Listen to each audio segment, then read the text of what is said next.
My name is Dorothy Hargrove. I'm 66 years old, a retired third grade teacher from Akron, Ohio. And at my grandson's baby shower, my daughter-in-law picked up the blanket I'd spent 3 months knitting with hands that barely work anymore, smiled at her friend's camera, and dropped it into the donation pile like it was a spare gift she'd return on Monday. She had no idea she was donating the ownership papers to a house, not a check, not a savings bond, a house built by hand. Built by my husband Warren over 3 years of Saturdays, one brick at a time, for a grandchild he'd never get to meet. Stay with me. Because what happened next, what was sewn inside that blanket, what almost got driven to Goodwill in the back of a stranger's car, and what my daughter-in-law said when she finally found out, changed every single person in this family, including me. If you're listening from somewhere far away, drop your city in the comments. And please, stay with me until the end. Let me start by telling you who I am, because it matters for understanding why I didn't fall apart when it happened 35 years. Room 14, Millbrook Elementary, Akron, Ohio. 3rd grade. Somewhere north of 700 children learned to read sitting in my classroom. I retired in June of 2023. Last day, there was a cake in the teacher's lounge, a card everyone signed, and then a drive home that felt like stepping off a boat onto land that wouldn't stop moving.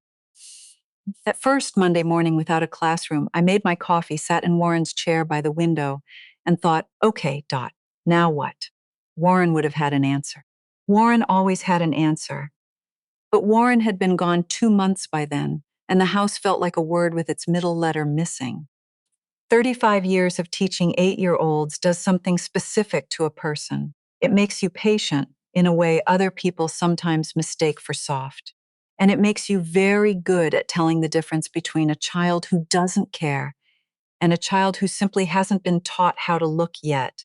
That difference between can't and won't is going to matter a great deal before this story is over. So hold on to it.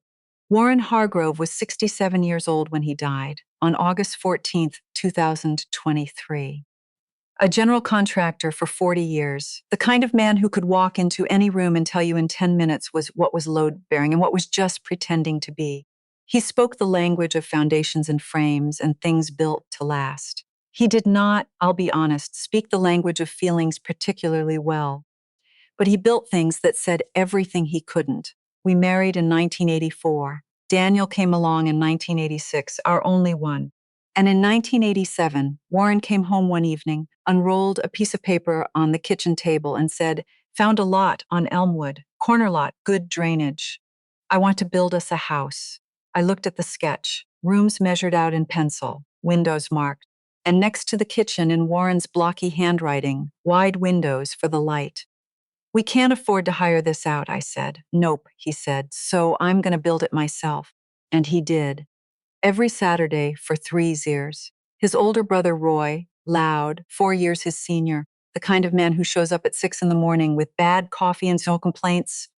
Roy came every single Saturday for the first 3 months just to help pour the foundation. I still have the photograph of the two of them standing in the framed-out skeleton of what would become our living room, both of them gray with concrete dust, grinning like they'd won something.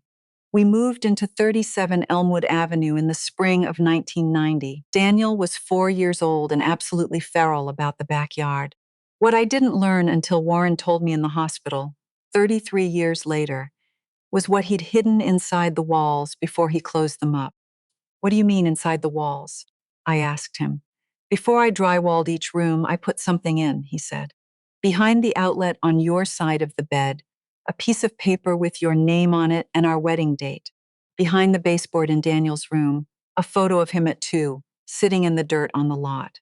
In the living room, behind the switch plate by the front door, a page from the Beacon Journal, the day I broke ground. I stared at him. Warren, why didn't you ever tell me?" He shrugged, the Warren shrug, the one that meant I thought it was obvious. "House needed to know it was loved," he said. "From the inside. That was my husband. He didn't say much. But what he built said everything. The fall of 2019 brought congestive heart failure. Manageable, the cardiologist said. Medication, monitoring, lifestyle changes. Warren nodded in the office, drove home, and sat in the driveway for 20 minutes before he came inside. "I'm fine," he said when I opened the door. "I know," I said. "Neither of us meant it, but we were 63 years old and 35 years married, and sometimes that's the arrangement.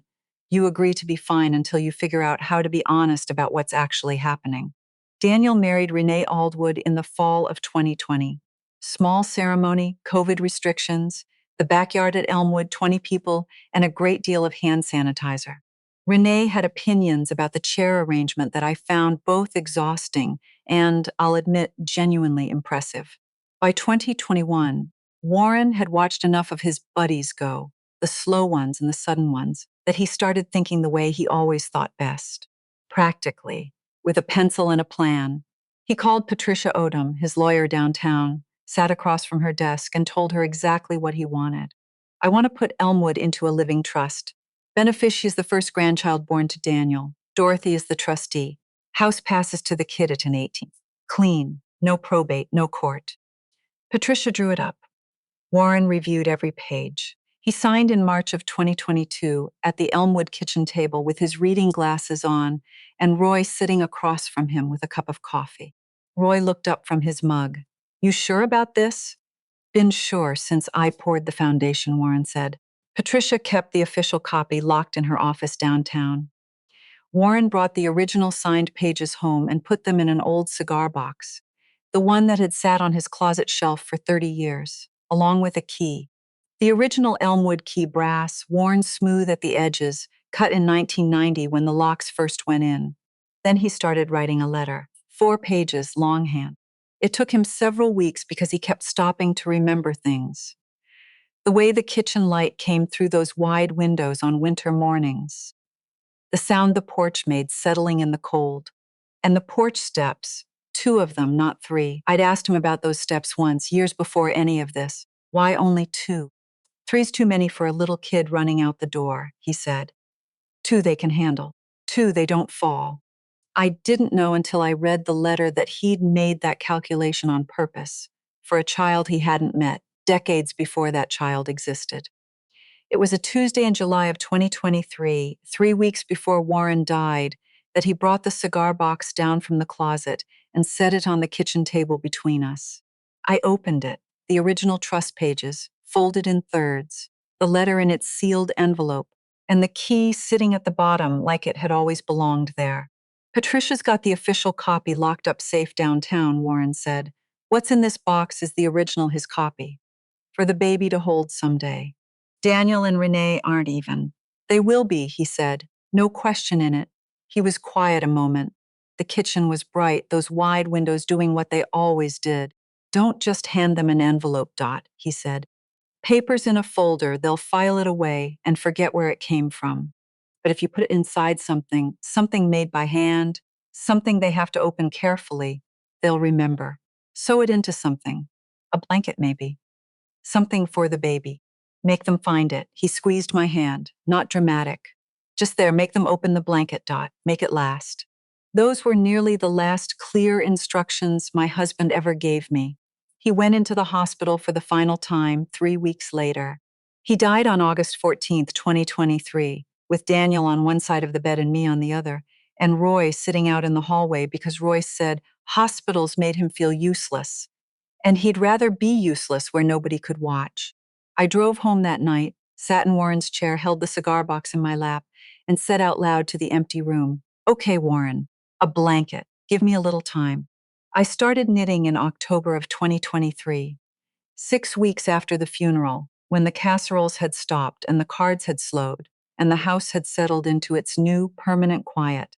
My hands were already giving me trouble. The arthritis had started in earnest around 61 and got worse every year.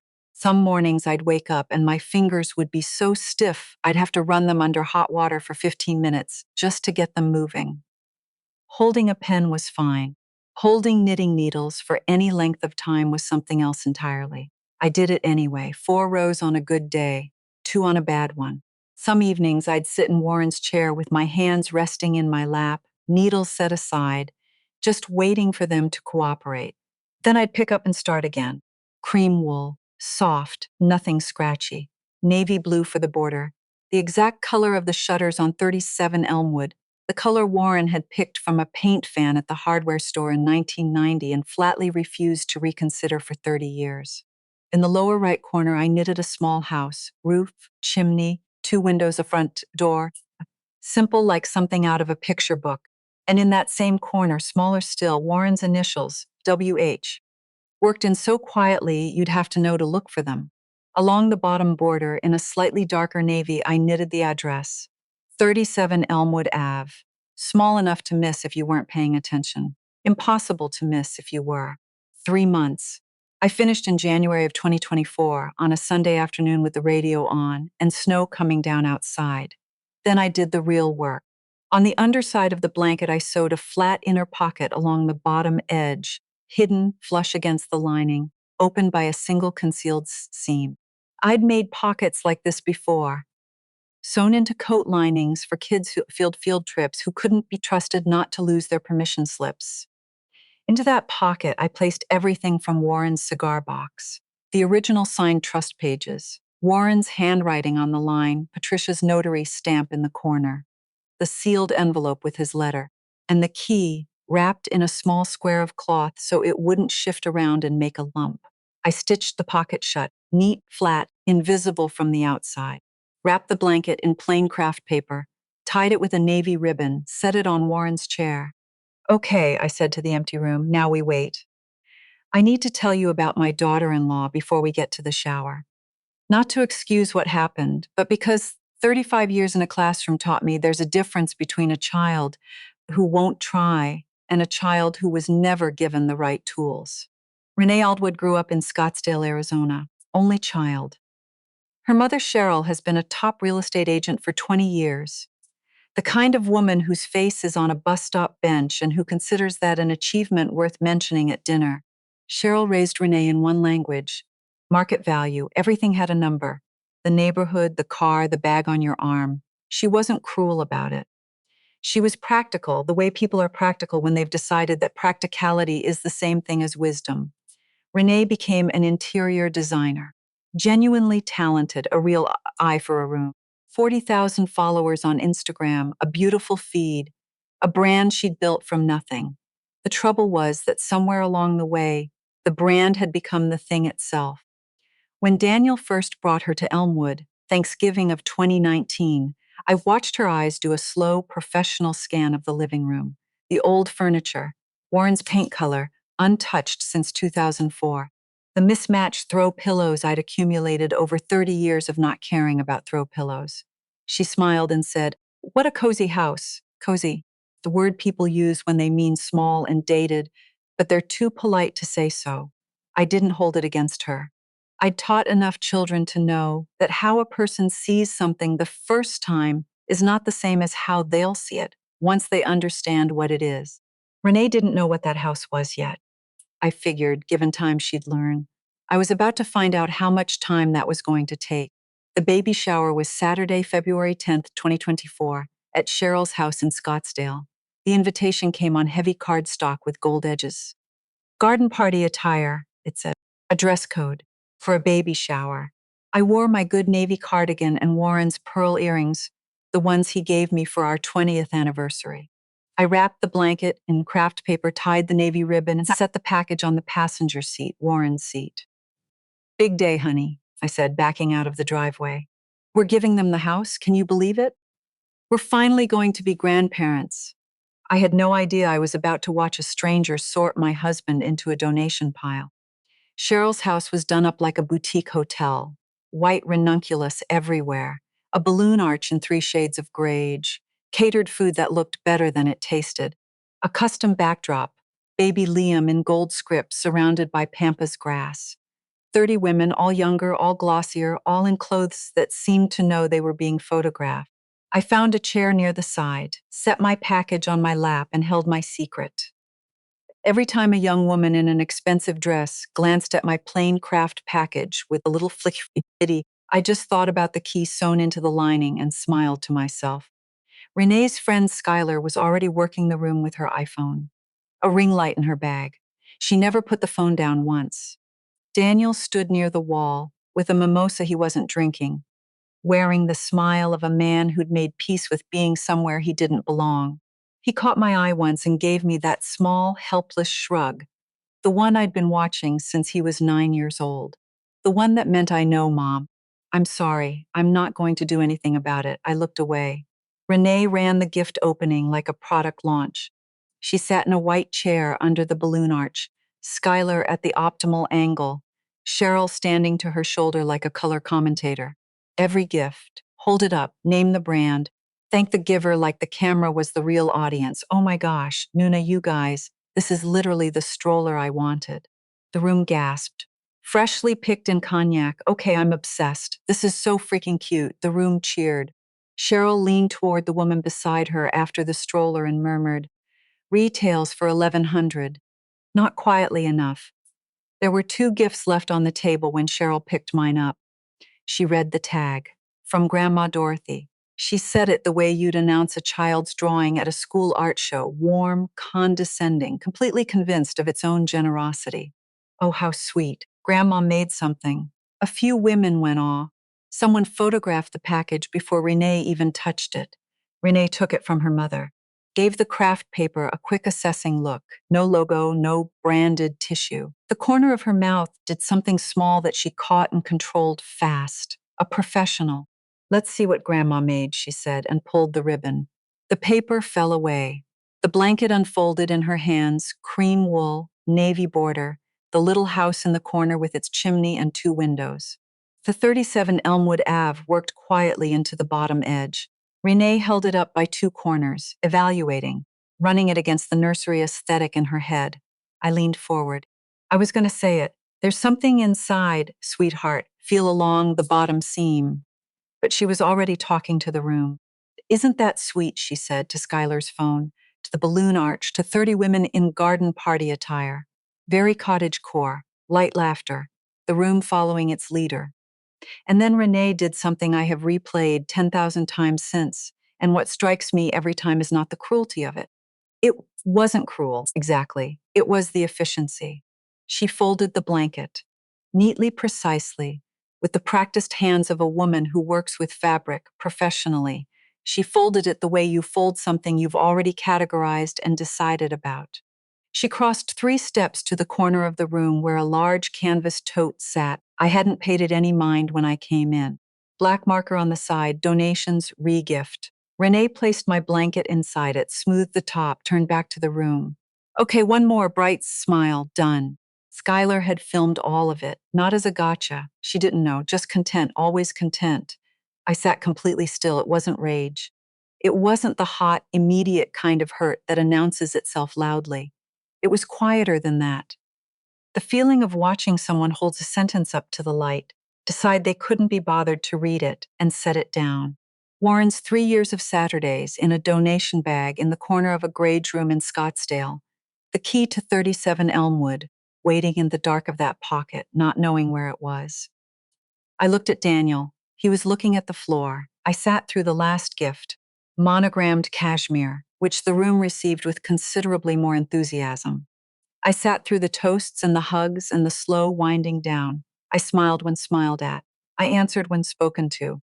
I ate something small with brie on it. When the room had loosened enough, Renee in a cluster near the backdrop, Cheryl directing the catering staff, Skylar's phone finally lowered. I stood up, walked to the corner of the room, lifted my blanket out of the canvas tote with both hands, folded it against my chest, tucked it into my bag. Nobody saw. Or if they did, nobody said a word. I found Renee, touched her arm lightly. Congratulations, sweetheart. Liam is going to be wonderful. She turned, gave me the camera-ready smile, automatic, warm enough. Thank you so much for coming, Dorothy. It really means a lot.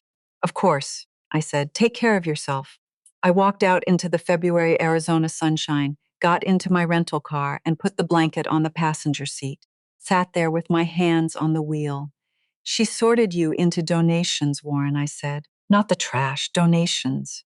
Like you were something useful that just wasn't right for her. I started the car. Okay, I said. Now I need to think. Back at the hotel till I sat on the edge of the bed with the blanket in my lap and let myself feel it. All of it. Not the anger, the grief underneath the anger, The specific grief of carrying something precious across 1,200 miles and watching someone set it aside without a second look. I held the blanket against my chest. It still smelled faintly of Cheryl's house, eucalyptus, and catered food and someone else's occasion. I should have just told her, I whispered. Should have stood up and said, there's something inside, file along the seam. But here's the thing about sitting alone in a hotel room with your husband's last gift in your arms. The grief and the clarity ride in together. By the time my tears stopped, something underneath them had gone very still and very certain. The way water goes calm and you can suddenly see all the way to the bottom. Warren had said, make it last. You cannot hand a legacy to a household that sorts legacies into donation bags for content. But Liam, who hadn't done a single thing wrong, Liam still deserved his grandfather's gift. That was not negotiable. Warren had saved it for the child, not for the child's mother. I took the blanket, laid it flat on the hotel bed, and used the small seam ripper I'd packed. 35 years of teaching had made me the kind of woman who travels with a seam ripper, and I opened one corner of the inner pocket. The original trust pages, exactly as folded, the sealed envelope, the key, still wrapped in its small square of cloth, all there, all safe. I stitched the corner back, laid the blanket on the pillow beside me. Warren sighed. I've got it, I told him. Everything's still there. Now I just need to figure out how to do this right. I turned out the light and lay in the dark and started to plan. What I didn't know, lying in that hotel room, was that Skylar had already posted. Not a big production, just a casual reel, 30 seconds of shower highlights, the Nuna stroller reveal, the cashmere blanket, and in between, almost incidental, the moment Renee held up my cream and navy blanket, said very cottage core, and placed it into the donation tote. Caption, baby shower moments, curating the nursery vibes. Skylar posted it at 9:47 that Saturday night. By Sunday morning, it had been shared into a Facebook group called Mothers Who Tittens Sew, 180,000 members. The comments started slow, then they didn't. That grandmother spent months on that blanket, the way she just sorted it, like it was a duplicate. Someone's hands made that. Look at the detail on that border. By Sunday afternoon, the reel had 3 million views. Skylar, panicking, took it down. But the internet keeps what it's given, and hundreds of people had already reposted. I knew none of this on Sunday morning. I was on a 6 a.m. flight back to Akron, blanket in my carry-on, thinking about trust documents in living rooms with wide windows. The call came that evening, not from whoever I got. My phone rang at 7:14 p. Roy, his voice was tight in the way Roy's voice only got when something had genuinely shaken him. Roy Hargrove had poured concrete in August heat for 30 years. Very few things shook him. A pause. I saw the reel. Before Skylar took it down, I saw the whole thing. Roy, I watched my brother's house get put in a donation bag on camera in front of 30 people. I have the blanket, I said. I took it back before I left. Everything's inside untouched. A long exhale. Okay, good, another silence. She doesn't know what's in it. She doesn't know there's anything in it at all. I could hear Roy breathing, the way he breathed when he was making up his mind about something. He finally said. I'm calling Daniel. Roy, maybe we should. I poured the foundation of that house with my own hands in the summer of 1987. Warren and I worked every Saturday for 3 months before the frame even went up. His voice was steady, but underneath it, something was burning. Daniel needs to know what was in that blanket, not because of the legal document, because of what that house is. I've been sitting this for 14 months, waiting for the right moment. He paused. I think the right moment just happened. I didn't argue. Roy had earned the right to make that call one Saturday at a time, starting in 1987. Okay, Roy, I said, call him.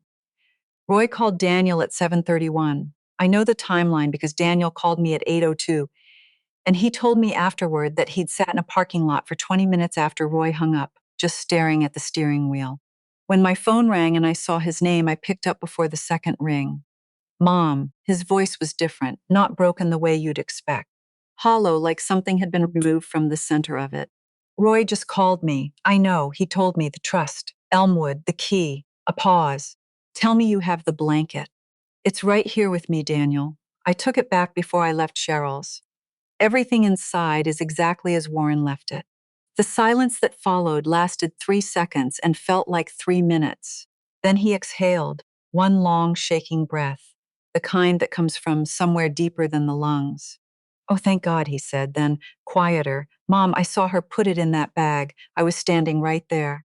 I told myself it was just a blanket. Don't make a scene. You can smooth it over later. A pause. That's what I always do, isn't it? Smooth it over. Don't make a scene. Yes, I said, that's what you always do. He was quiet. It wasn't just a blanket. No, I said, it wasn't.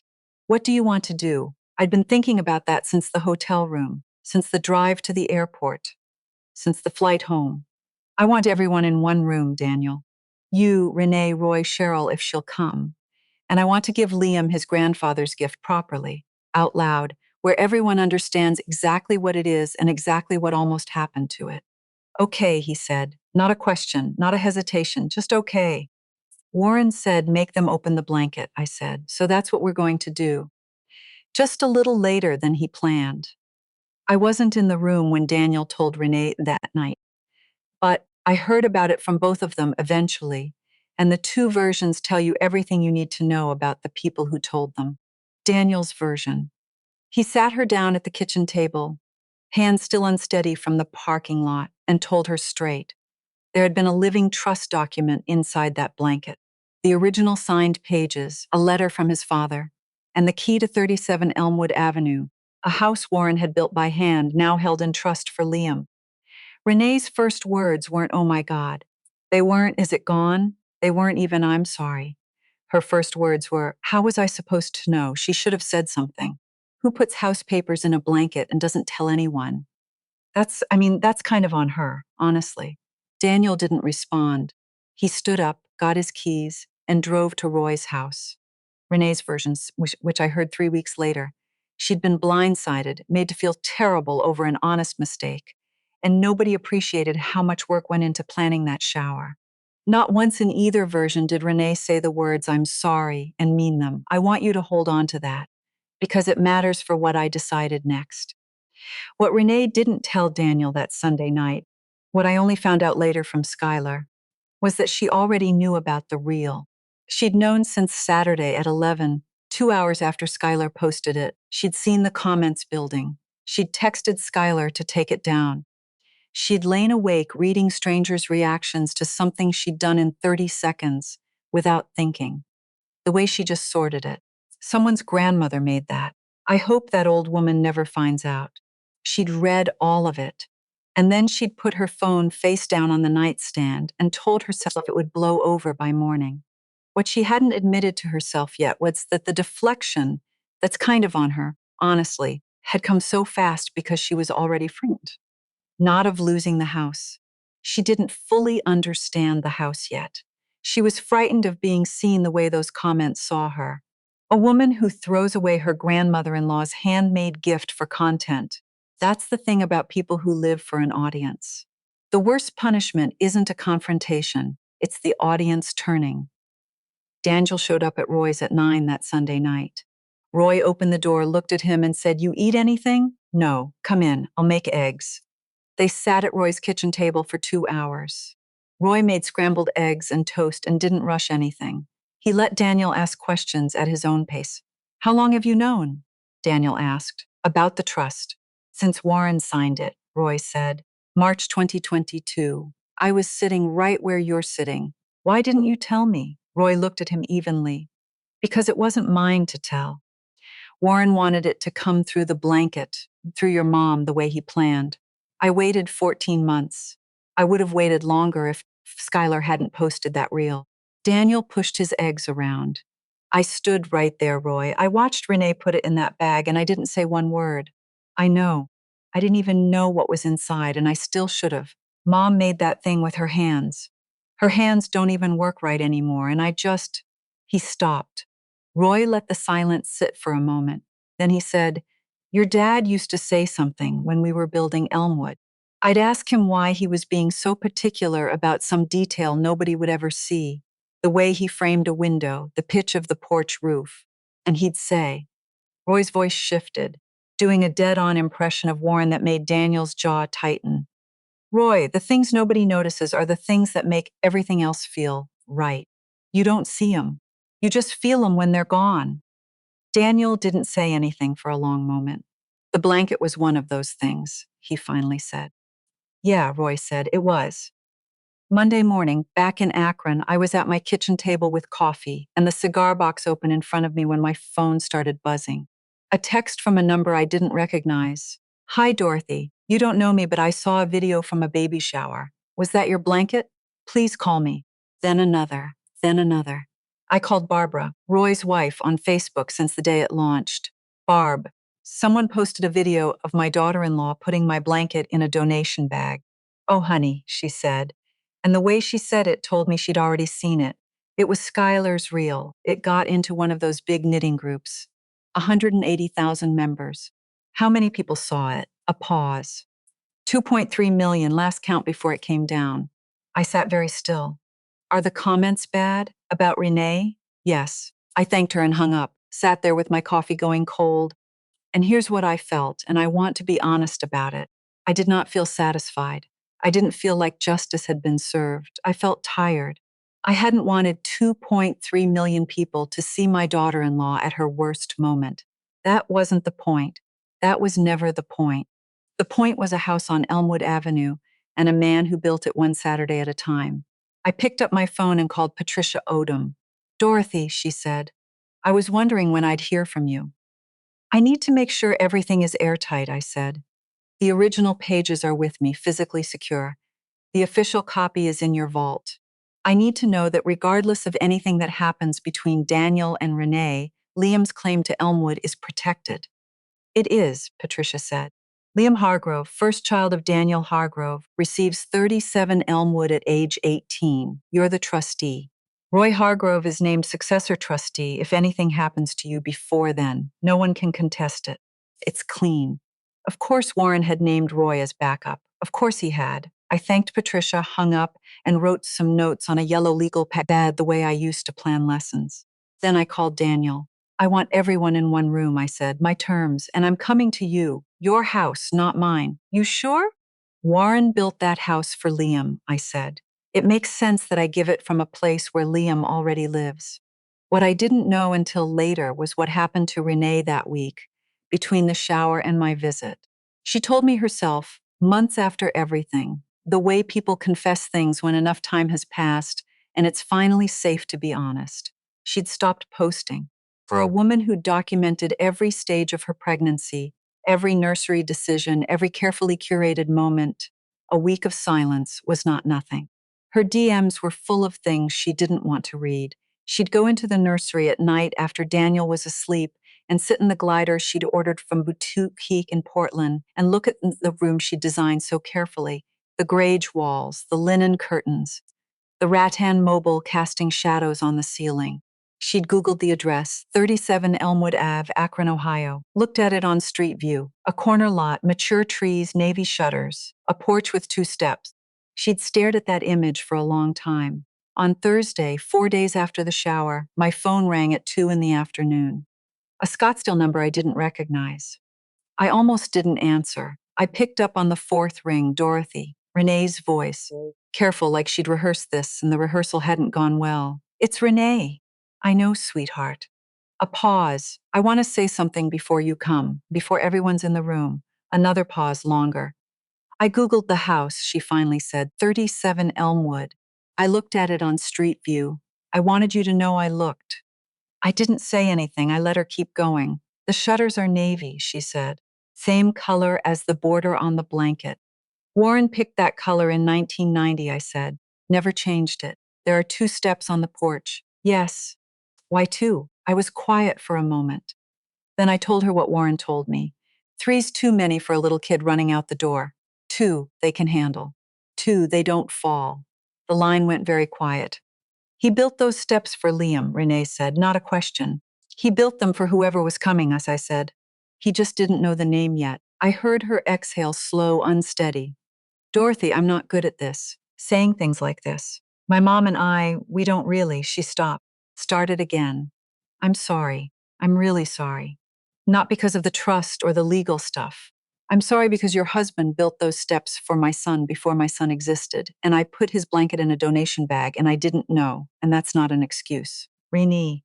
Yeah, it's a start, I said. That's all it needs to be right now. She didn't say anything else, neither did I for a moment. Then, I'll see you Sunday, I said. We'll do this properly, all of us together. Okay, Dorothy, she said quietly. Okay. I hung up and sat at my kitchen table with the afternoon light coming through the window and Warren's cigar box open in front of me. She looked up the house, Warren, I said.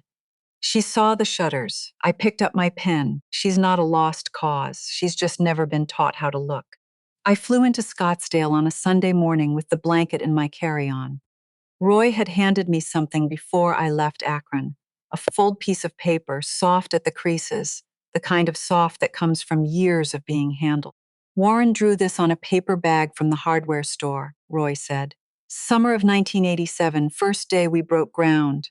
I kept it because I thought somebody might need it someday. I unfolded it carefully, a pencil sketch, faded but legible.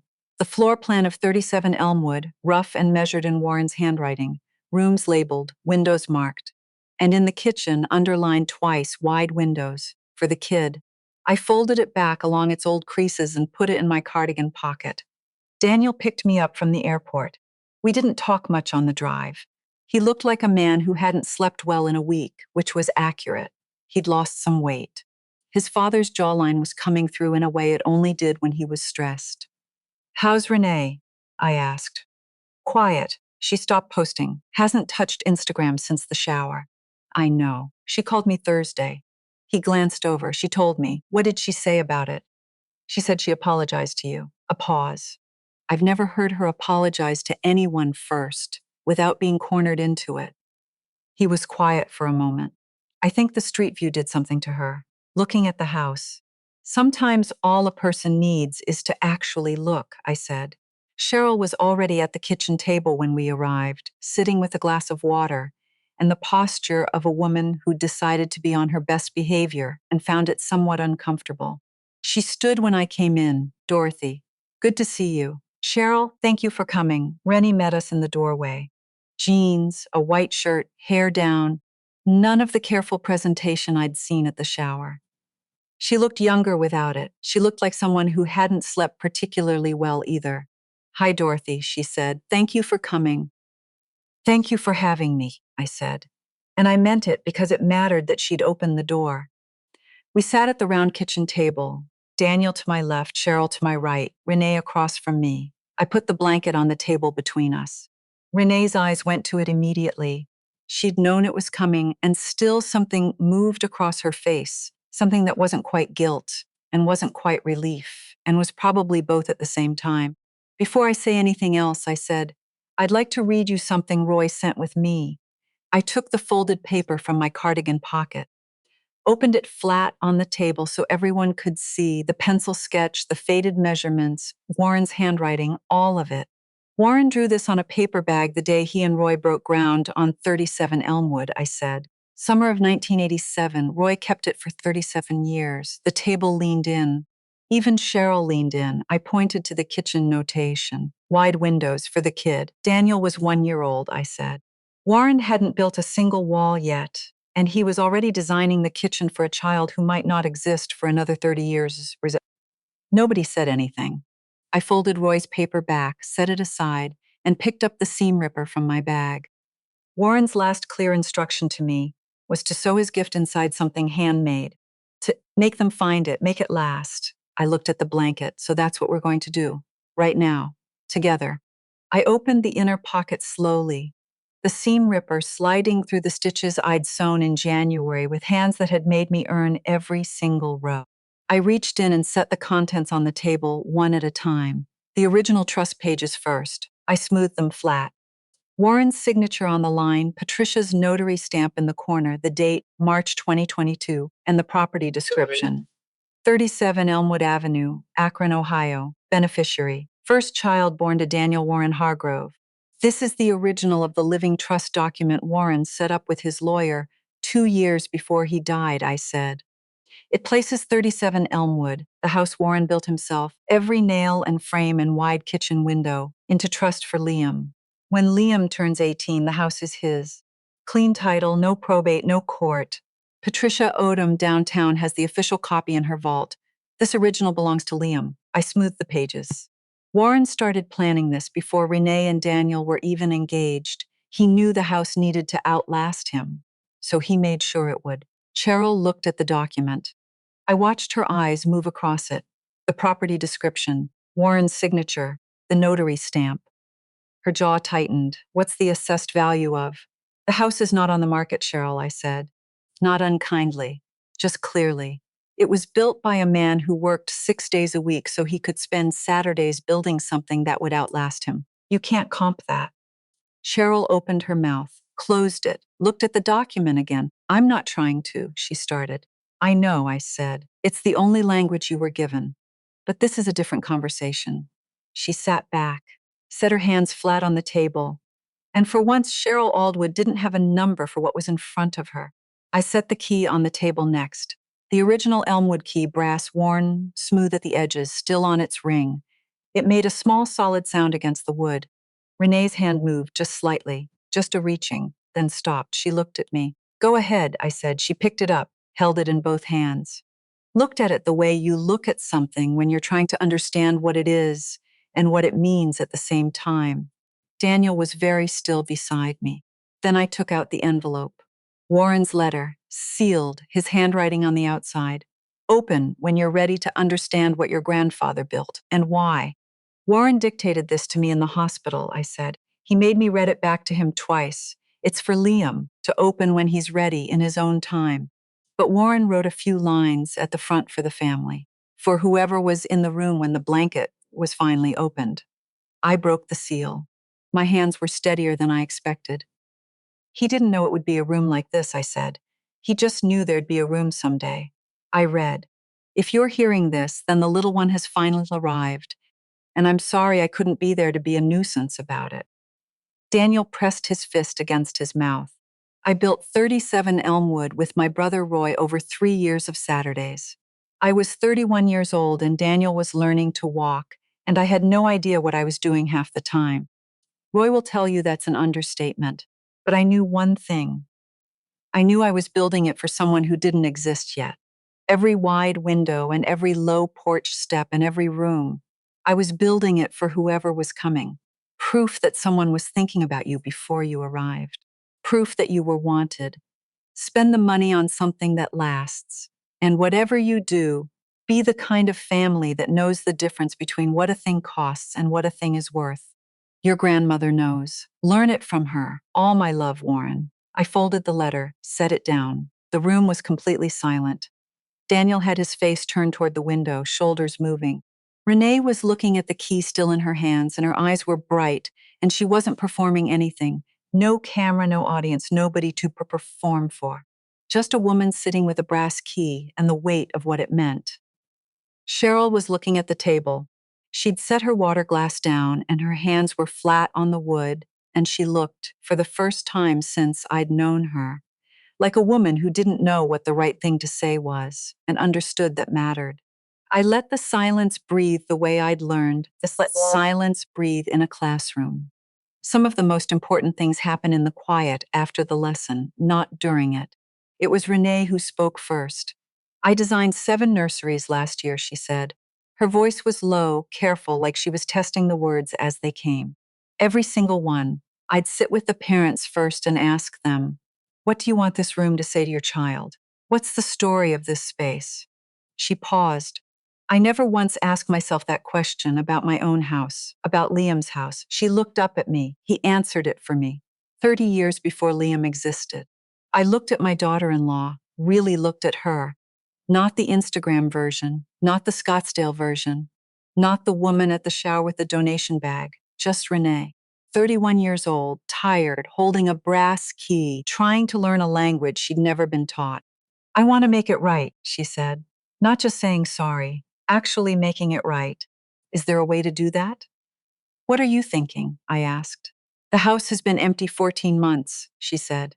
It needs work. I can see that from the photos. I'm a designer. I know how to restore a space. She paused. Not redesign. Restore. Keep everything Warren built. every wide window, every decision he made. I want to make it livable again for Liam. Daniel looked at her. It was a look I hadn't seen from him before. Not the helpless shrug, not the smoothing it over look. Something steadier. What's the difference, he asked, between restore and redesign?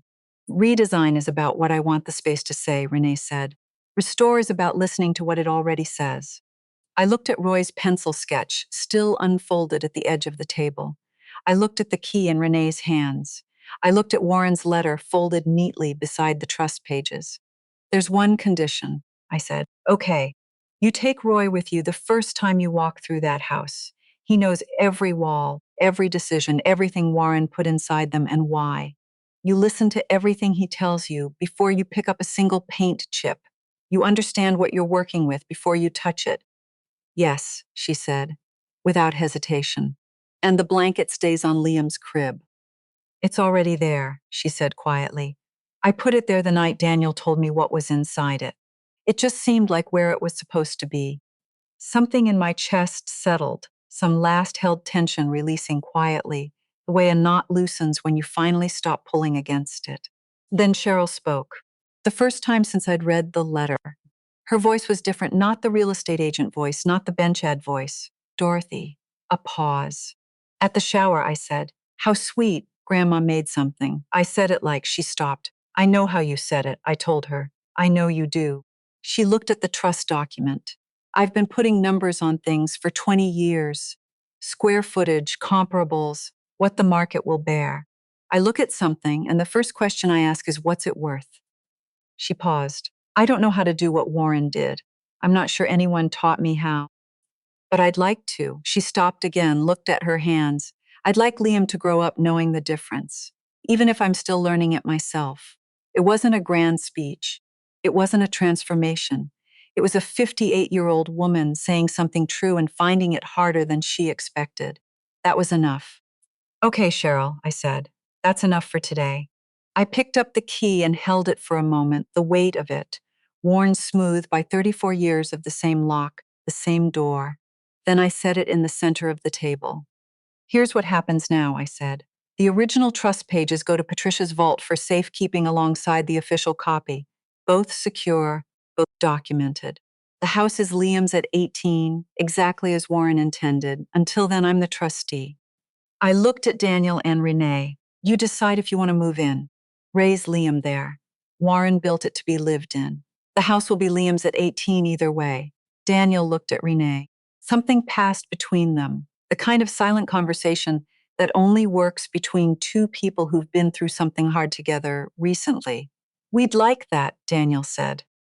We'd really like that. Then it settled, I said. Warren wanted it lived in.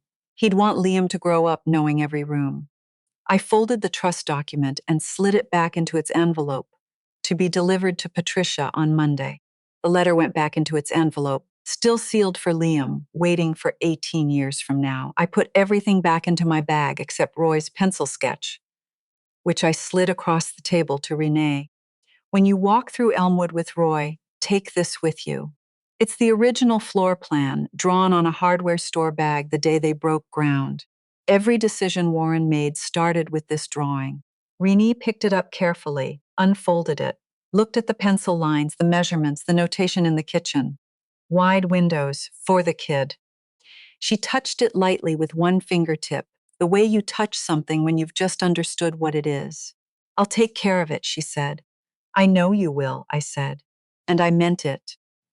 Roy couldn't make the flight to Scottsdale. His knees had gotten bad enough that airports were more trouble than they were worth. But 6 weeks later, on a Thursday morning in March, he drove himself to 37 Elmwood to meet Daniel and Renee. His doctor had cleared him for short drives on the good days, and that Thursday was a good day.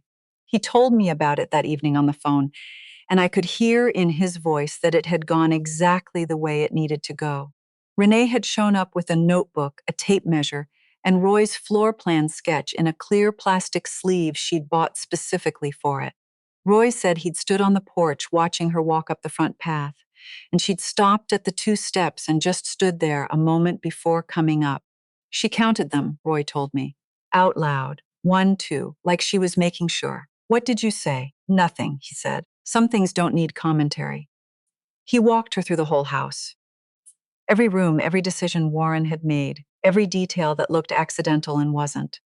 The wide kitchen windows, the way Warren had angled the living room to catch the afternoon light, the bedroom closet built 6 inches deeper than standard, because I'd complained once in 1988 that I never had enough room for winter coats.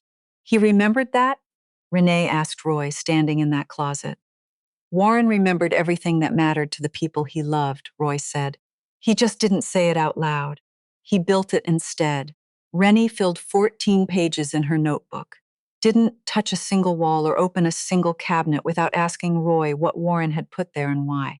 Before they left, Roy took her to the living room switch plate by the front door, the original brass, 44 years old.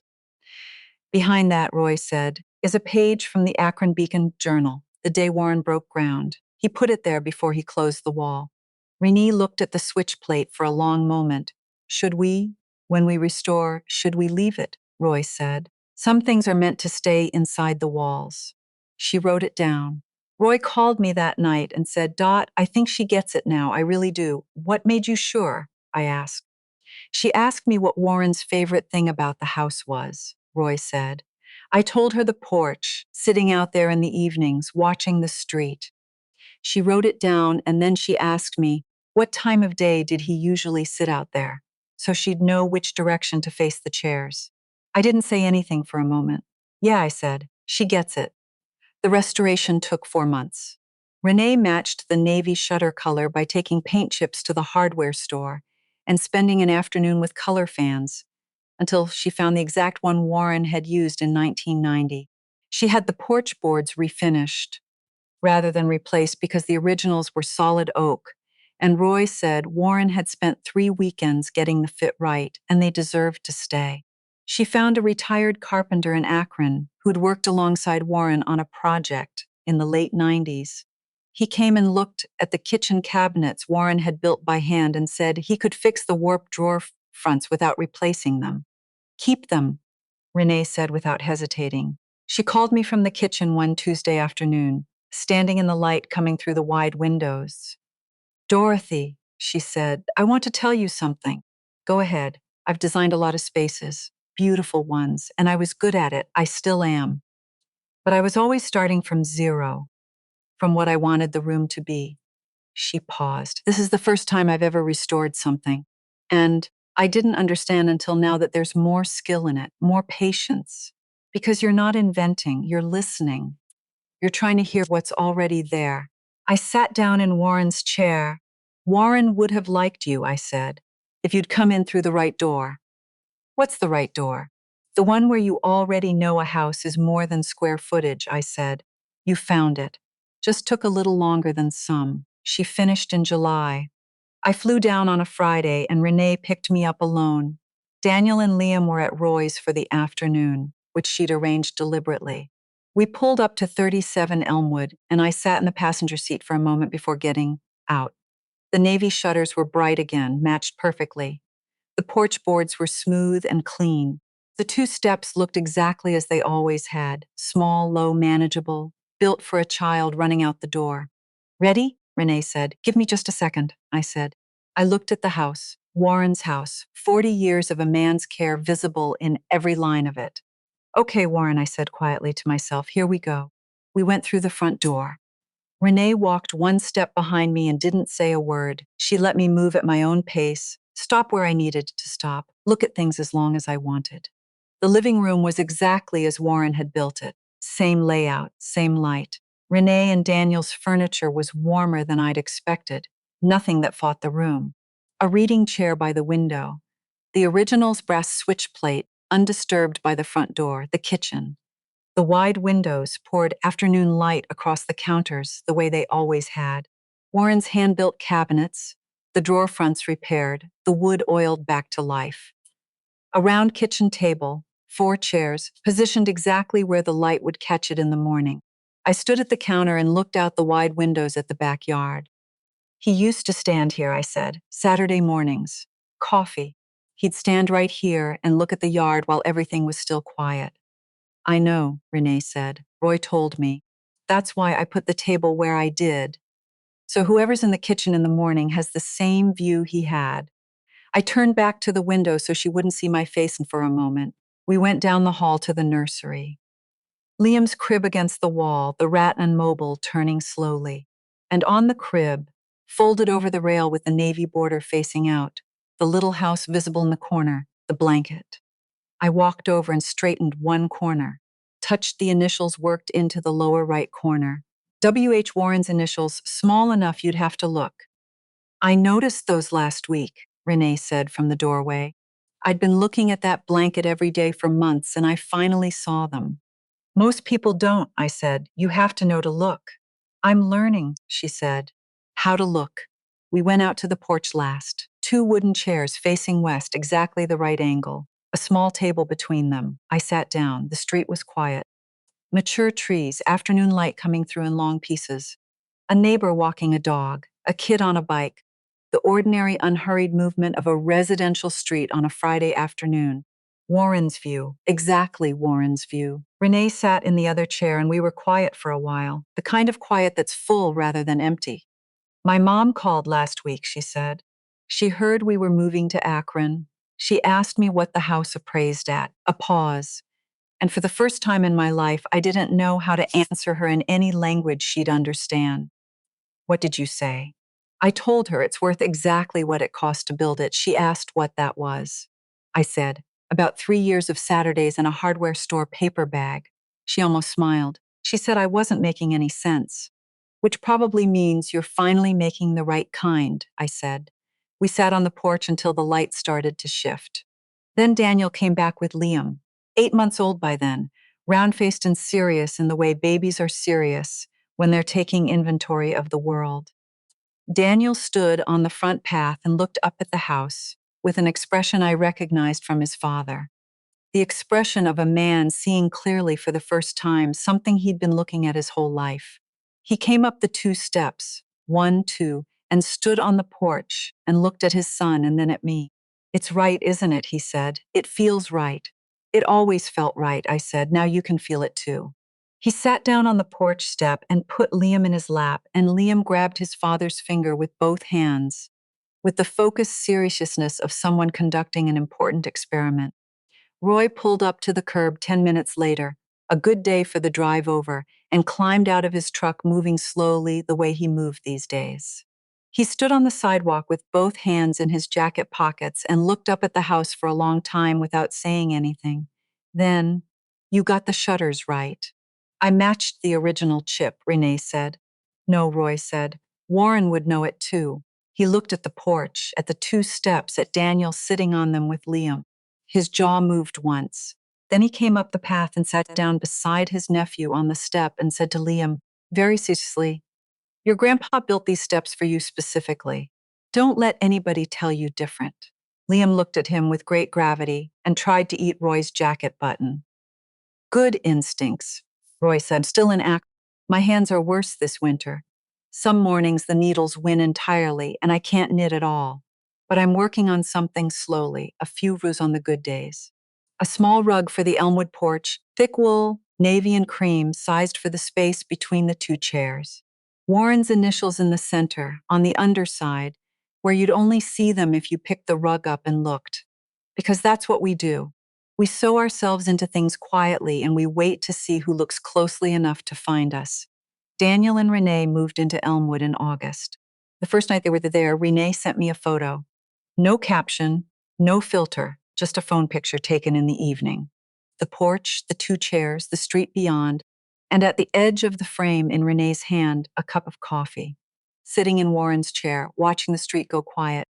I put that photo on my refrigerator next to a picture of Warren from 1987, concrete dust on his shirt, grinning in the skeleton frame of the living room, 31 years old, building something that would outlast him by decades. He would have liked her. I'm sure of it now. She had his stubbornness, his specificity, his refusal to do something halfway once she decided to do it right. She just needed someone to show her what right looked like when it wasn't printed on a tag. The official trust document is safe in Patricia's vault downtown. The original pages are secured there alongside it now, both copies protected, both documented, everything in order the way Warren would have wanted. Roy is still successor trustee, which means if anything happens to me before Liam turns 18, Roy will be the one sitting across from Patricia's desk, handling the paperwork. I find that deeply comforting. Roy has been handling Warren's plans since 1987, and he has never once dropped the ball. Liam's letter is still sealed. It will stay sealed until he's 18, until he's old enough to sit down and meet his grandfather for the first time through 4 pages of longhand on some quiet afternoon. Warren wrote it for exactly that moment. He wrote it for a boy he'd never hold, in a room he'd already built, at a table positioned to catch the morning light through windows he'd made deliberately wide. For the kid. The blanket is on the crib. It'll be there until Liam outgrows the crib, and after that, I imagine it'll live somewhere in the house the way things live in houses when they're too important to put away, folded on the arm of a chair or draped over the back of the couch, or pulled out on a sick day when nothing else feels right. The 37 Elmwood Ave along the border, the little house in the corner. Warren's initials, small enough you'd have to look, small enough you'd have to know they were there. My grandson will grow up in a house that knew he was coming before he arrived. He'll sleep under a blanket that was almost donated to strangers, that crossed 1,200 miles in a carry-on, that held the deed to his home inside its lining while nobody knew. He'll find the initials someday. Maybe he'll be 4, running his fingers along the border the way children do. Maybe he'll be 17, pulling the blanket from a closet. Maybe he'll be 18, the day he opens his grandfather's letter, and he'll look down at what's in his hands and finally see what was always there. It doesn't matter when. It only matters that he looks. That's all any of us can do for the people who come after us. Build the wide windows, make the steps low enough. Sew your initials somewhere they'll last. And trust that someday when the right person is looking, they'll find you. Warren knew that. He knew it from the very beginning. He just built it into everything he made, quietly, without announcement, the way the best things are always done. And whatever else happened in this story, the donation bag, the reel, the Sunday lunch, the brass key on a kitchen table, what lasted was exactly what he planned. The house, the letter, the blanket on the crib, and a family that finally learned how to. I taught children to read for 35 years. And the one thing teaching taught me is this: not everyone who can't read is unwilling.